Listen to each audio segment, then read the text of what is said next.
And for today's video, samahan nyo kami at mangunguha tayo ng organic mushroom sa kabundukan ng Mountain Province. Dito nga at hindi pa kami napapalayo ay may mga nakita na kaming mga mushrooms. Dito nga ay bumungad sa amin ang mga mushroom na tinatawag nilang buo dito sa Mountain Province. Tuloy-tuloy na nga yung aming pamumulot dahil dire-diretso na ang aming nakikitang mga mushrooms. Wala nga kaming lalagyan na dala dahil hindi nga namin plano ang pamumulot ng mushroom ngayon. Dahil nga ang plano lang namin ay kumuha ng mga damo para sa aming mga alagang hayop. Dahil wala nga kaming dalang payong, dinalian na namin manguha dahil parating na ang ulan.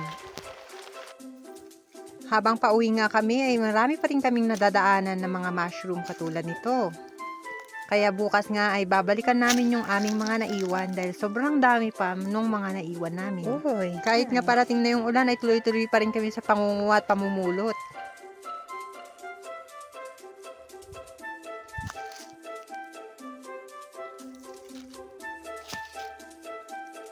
Yung mga iba nga dito ay pinicturan ko para malaman ko kung edible nga ba kasi hindi ako sigurado sa ibang mga napulot ko.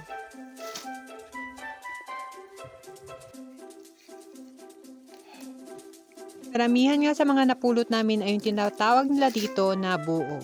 Ngayon nga ay madali lang silang mahanap kasi iba yung kulay nila sa lupa.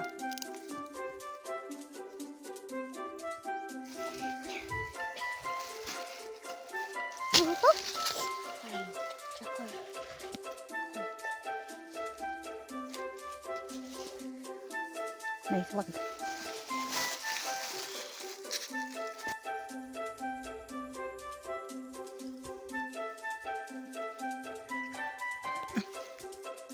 Mushrooms.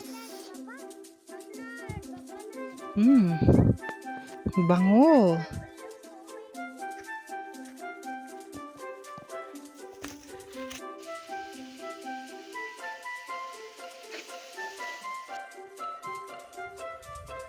So abangan ang part 2 ng aming pamumulot ng mga mushroom. Ang dami.